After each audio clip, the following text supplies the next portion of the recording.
So you've got the title of the talk right here, and some of you have probably already guessed what the Prince and the Fox refers to. For those of you that aren't yet quite sure, I'll read a short passage from the book that this is from, and it might give you a few clues. And I think that it's a nice little passage that will sort of introduce us to how we can think about friendship and relationships. It was then that the fox appeared. "Good morning," said the fox. "Good morning," the prince responded politely, although when he turned around, he saw nothing. "I'm right here," the voice said, "under the apple tree." "Who are you?" asked the prince, and added, "You are very pretty to look at." "I'm a fox," the fox said. "Come and play with me," proposed the prince. "I'm so unhappy." "I cannot play with you," the fox said. "I'm not tamed." "What does that mean, tame?" "It is an act too often neglected," said the fox. "It means to establish ties." Okay, so this was something that I thought was quite appropriate to introduce us to the notion of friendship. It's this notion that we can build ties with other people. And friendship is something that we're all involved in to some, in different ways. And it's not always something that we necessarily stop to think about and dissect. So in my talk, I've got a few stories like this one. I've got a little bit of theory, a tiny bit of theology. So hopefully there's something for everyone. But what I really want to get across is that to live out good and healthy friendships doesn't require us to really understand all the theories about friendship and how it works. What's more important is to have an inner disposition within which we are open to having healthy friendships. So that's what I'm going to try to hopefully portray to you today. Now, in thinking about friendship and how I've thought about it in the past, I was brought back to a memory that I had last summer when I was on a lovely retreat with the Dominican sisters up in Staffordshire.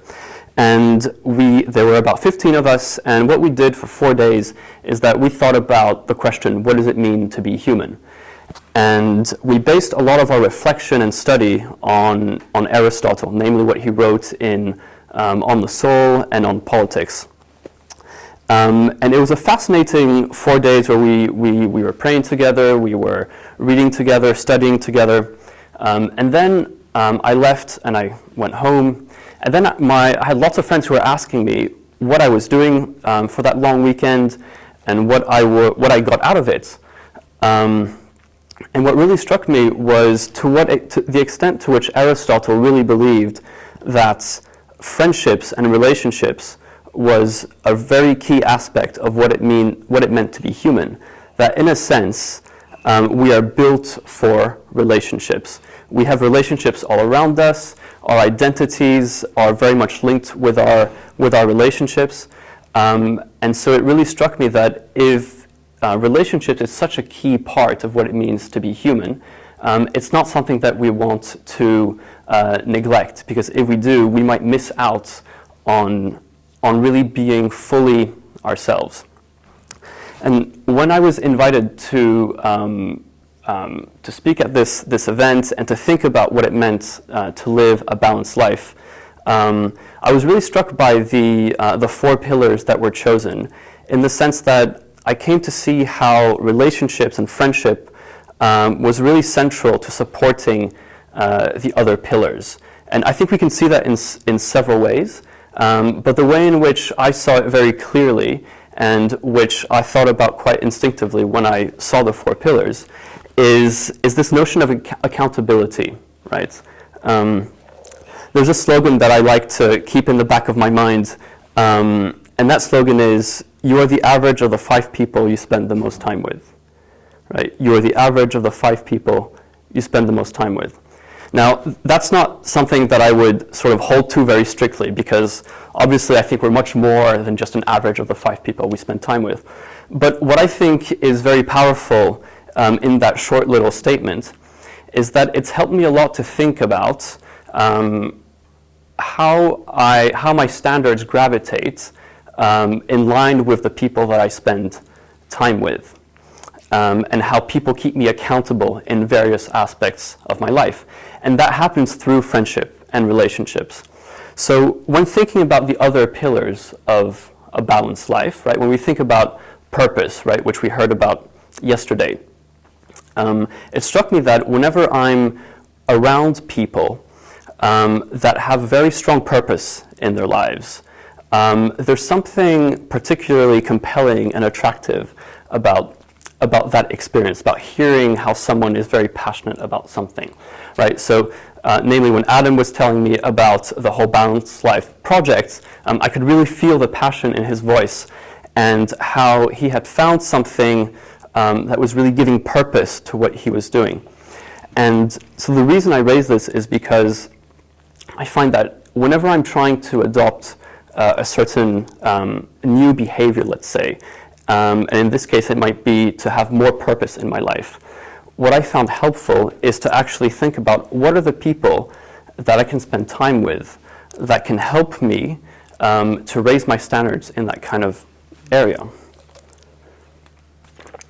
And I think we can say something similar for healthy habits, which is one of the other pillars. So we had a great fitness session just a few hours ago, but I'm sure that if I had spent some time with Iggy and we hadn't exercised together, and we hadn't even eaten together so I could see how healthily he eats, I'm guessing, I still think that the way in which you think about your health, which is one of the 4 pillars, it pervades other aspects of your life as well. And as we're here over this weekend, we're listening to talks, we're involved in activities, I think there's a certain amount that we can learn from these talks. But I think there's a lot we can learn as well from being around people who are living out these pillars in a particular way.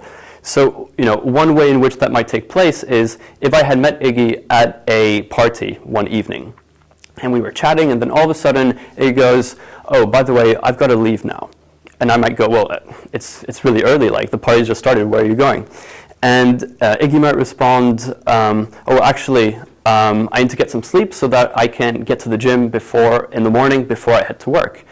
And that might strike me because if that's not something that I'm necessarily used to, I might be aware intellectually that there are people who go to the gym before work and they take care of their health in that way. But to have a relationship with someone who is actually living that out makes it much more real and concrete to me. It makes me think, oh, well, if he can do it, maybe there's a chance that I can do it. I think there's a similar thing that can be said about impact that we have. So we heard about the impact we can have through our work earlier today, and we're going to hear tomorrow about the positive impact we can have on the environment. And I think that in a similar way, I always realize that when I spend time with people who are making an impact in their work in an intentional way, it really forces me to ask myself those questions about what am I doing to live in an intentional way that takes those things into account.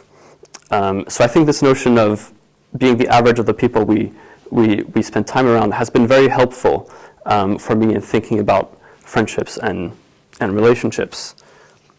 Okay, so I'm going to jump back a little bit to Aristotle and his notion that we are meant and built for relationships.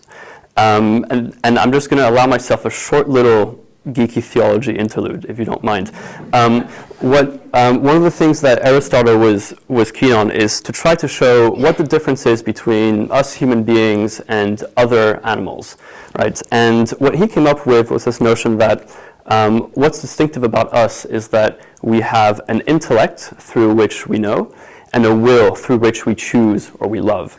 And what struck me about that is several hundred years later, when Christian theologians would be asking questions about the Trinity, there were certain theologians who would make the connection that the second person of the Trinity, the Son, comes from God's intellect or from God knowing himself, and the Holy Spirit comes from God loving himself or God's will. So I found that parallel quite interesting, to think about the things that make us human are also the things that allow us to have, from a Christian perspective, friendship with God by joining into the divine life with him. So I just find that quite interesting to meditate upon. But what did Aristotle have to say specifically about friendship? So Aristotle had this neat little framework about different types of friendship. And what he's trying to do, I think, in this framework is to get us to think about how we can reach this highest level of friendship that he is referring to. So his first level of friendship is what he calls the friendship of utility. So this is the case where, for example, I like meat and cheese, and I've got a butcher, Francesco, who lives just a few minutes from me. And so when I feel like having some meat or some cheese, I can go to Francesco, I can get some meat, some cheese, and our relationship that we have, the friendship that we have, is based off of this mutual interaction that is sort of set in those particular circumstances, right? So Aristotle says, well, it's fine for people to have all sorts of different types of relationships, right? Not everyone is necessarily going to be your very best friend that you share your heart with. But what Aristotle says is that if the circumstances change, so let's say that Francesco actually moves away to another part of town, right? The friendship might not be there anymore because we don't have that mutual interest any longer. Then Aristotle talks about a second type of friendship, which he calls the friendship of pleasure, which is two people that come together for an activity that they both enjoy. So one example of this would be when I was growing up in Finland, in Helsinki. I used to love to play tennis, and I had a tennis partner named Otto, and we would meet to play tennis, and we were good friends. I think we would chat about different things, but our friendship was really based on the fact that we both wanted to practice tennis together, right? And when I moved away from Finland, I then didn't, that friendship and that relationship, even though we might have stayed in touch, that friendship was very different once we could no longer have that thing in common of being able to play tennis together. Okay, so then this leads Aristotle to talk about this third type of friendship, which he calls the friendship of goodness, or friendship of virtue is a word that he sometimes uses. And this is, for Aristotle, the highest level of friendship, because it's a friendship that isn't based on particular circumstances that may change or that may fleet at some point or another. It's more based on wanting what is good for the other person and trying to bring out the best in the other person. And by opening that person's imagination to things that they may not have thought about before, or that they may not have thought possible for them to do before, right? And that also links with this notion that within a healthy friendship, a friend can also be honest with you about the things that he or she thinks you might need to reform in your life. So with me, for example, I've had friends who have noticed in the past that I've spent way too long watching cat videos on YouTube, for example. And sometimes it might be hard for us to really to accept that sort of feedback.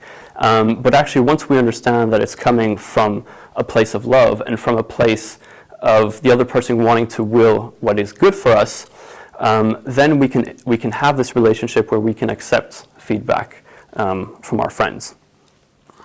Okay, so we said that friendships that are built upon what is good and what is good for the other person, those can last, right? But we also know that friendships take time to develop, and that making time for friends is a crucial element to them. And one way that I like to think about this is the following. So let's say I know I'm going to meet someone in, let's say, a month's time.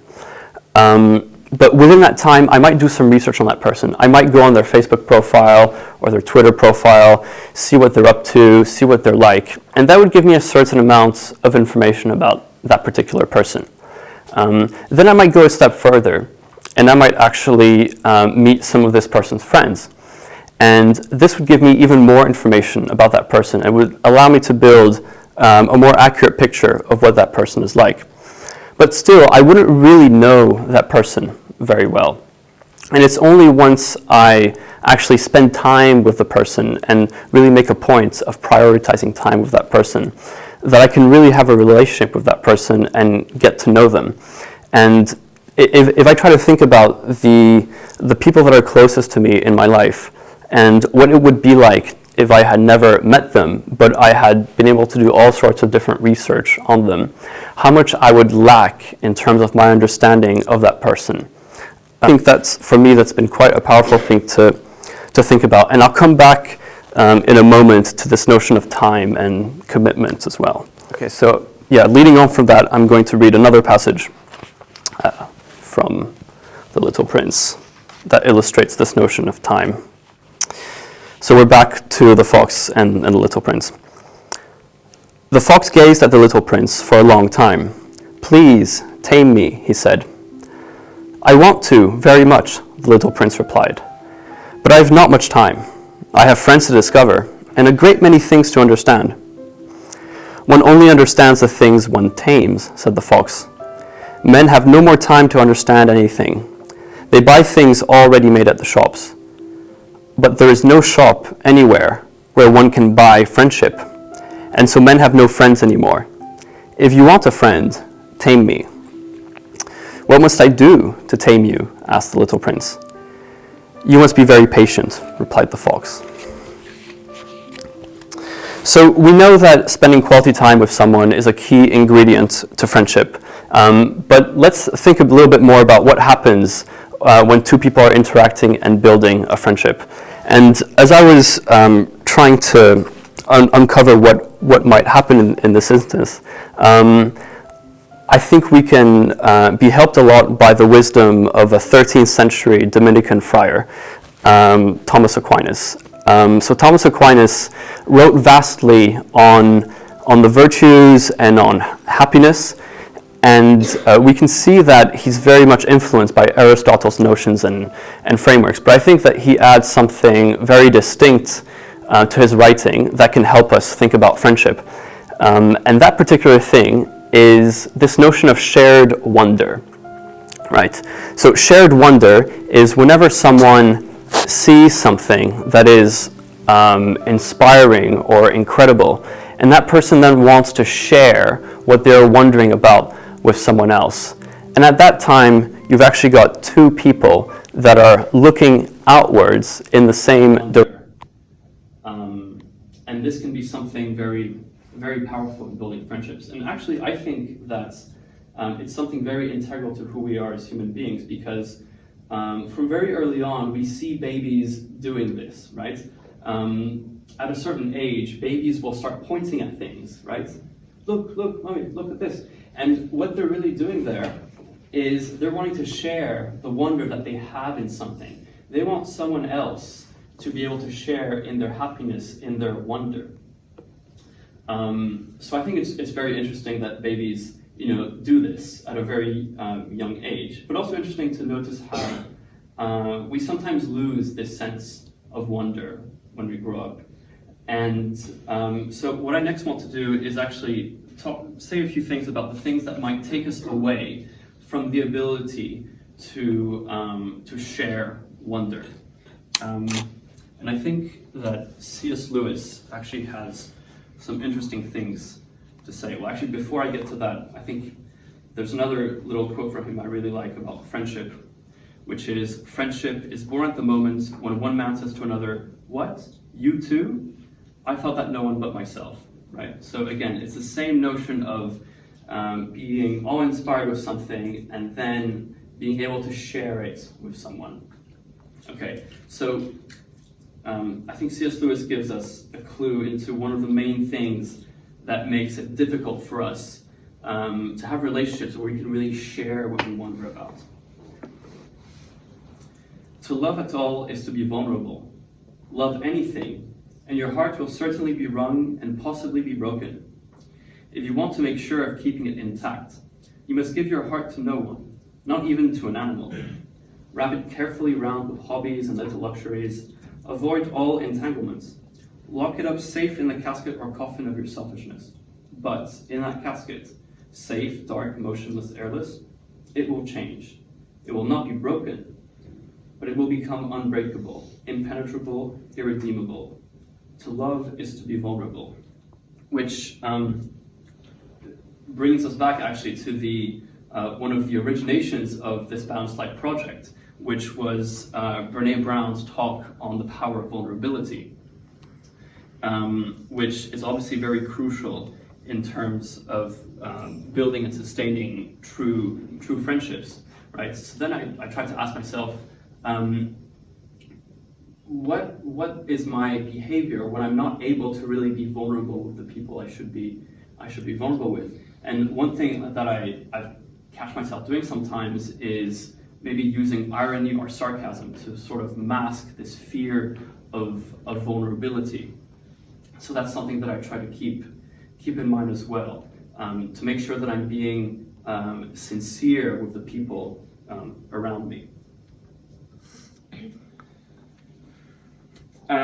Something I just wanted to briefly mention that I feel takes us away from shared wonder, and you may have been expecting it already, is social media. Luckily for us this weekend, or at least for me, the Wi-Fi in my room is terrible, so even if I wanted to, I can't get my Facebook profile. So yes, I mean, I think we've all heard this before, that social media, can at times, lead us to thinking very superficially about friendships. But for me, it's interesting to think about, because when I started working in marketing about 5 years ago, I was asked to do some research into how these companies like Facebook and Twitter, how they build their algorithms and how they build their websites and their apps. And what I was in a way shocked to find is that these companies have whole teams of people dedicated to addicting us to their apps. And they do this in all sorts of ways, right? And I think one of the primary ways in which they do this is the infinite scroll, right? So you all know this. You go on your Facebook profile, and you can basically scroll for an infinite amount of time. And what's happening there is that your brain is constantly looking for these little micro rewards that might be hiding just behind the next scroll, right? So you might see something that catches your attention, but you think, oh, no, there's maybe something better just behind, and you keep scrolling. And what it does is that it really messes with the reward centers in our brain. And it teaches us this very vicious cycle of always wanting to look more, which then also leads on to the next point I wanted to mention, which is FOMO, right? Fear of missing out. Nowadays, with all the interactions that we have, with all the options and possibilities that we have, it's getting more and more difficult for us to actually commit to things, right? So how many times have you been invited to a party? Either it might be through a Facebook event or a friend has texted you, and you're invited to this party over the weekend, but you don't reply straight away. And maybe we don't always realize why it is we don't reply, but I think one of the reasons is that we've gotten used to so many options that in the back of our mind we're thinking like, oh, but if I say yes to this party, I might not be able to go to this other party that I might get invited to, right? Maybe someone more popular is going to invite me or something like that. And this builds this whole pattern within us where we no longer feel comfortable in committing because we feel that we are narrowing our options. But I think in life, sometimes it is important to narrow our options in order to then have the possibility of having something much greater. Right, so after what we've just said about friendships, about how we are built for friendships, but then whenever we try to have these experiences of shared wonder, there's all these things that get in the way. Is there really any hope that friendship can get us through the hard times? And I would say a definite yes to that. And I think there's few people who have understood this, or at least who have written about this better than one of my favorite authors, Tolkien. Tolkien's works, The Lord of the Rings, The Silmarillion, The Hobbit, it's full of very strong statements about friendship. And so I just wanted to read you a very quick one, which is one of my all-time favorite passages, This is just after the Council of Elrond in Rivendell, where Frodo has agreed to take the ring and bring it to Mordor, risking his life. And then, one by one, the members of the Fellowship join him, as do Merry and Pippin, right, who weren't invited to the council, but they show up anyways. And when they do, Elrond is not having any of this, right? So Elrond is the very wise elf that everyone goes to for counsel, for wise advice.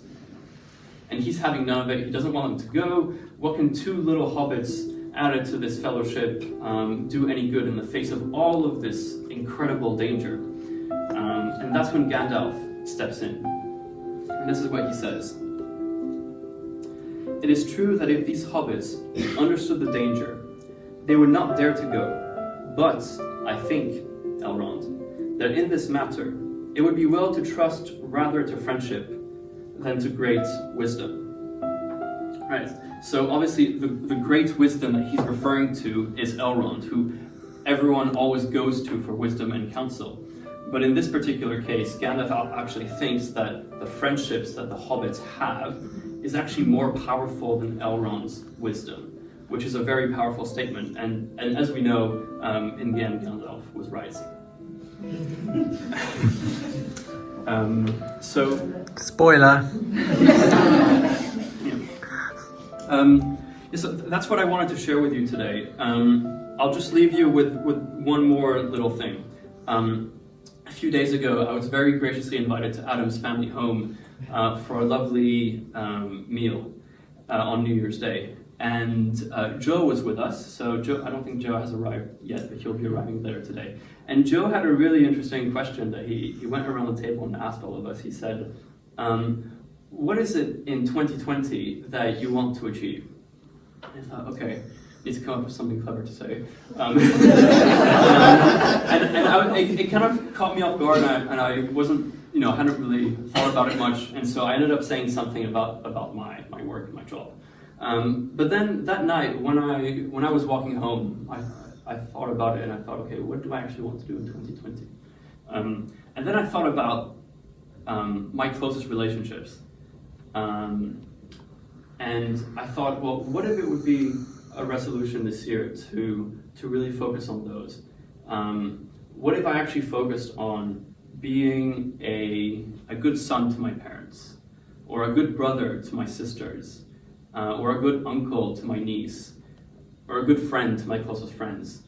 And then I thought, well, I mean, is that enough? Is that really enough, to keep me going and to act as a resolution for this year? And then I thought, yes, actually. And because of what I said earlier about how our relationships really supports all of the other pillars in the balanced life, I thought that, yes, I think for me this year, to focus on my relationships and to try and lead a balanced life through that way, I think that's enough. So that's what I wanted to share today, and I'm happy to take any questions that anyone might have.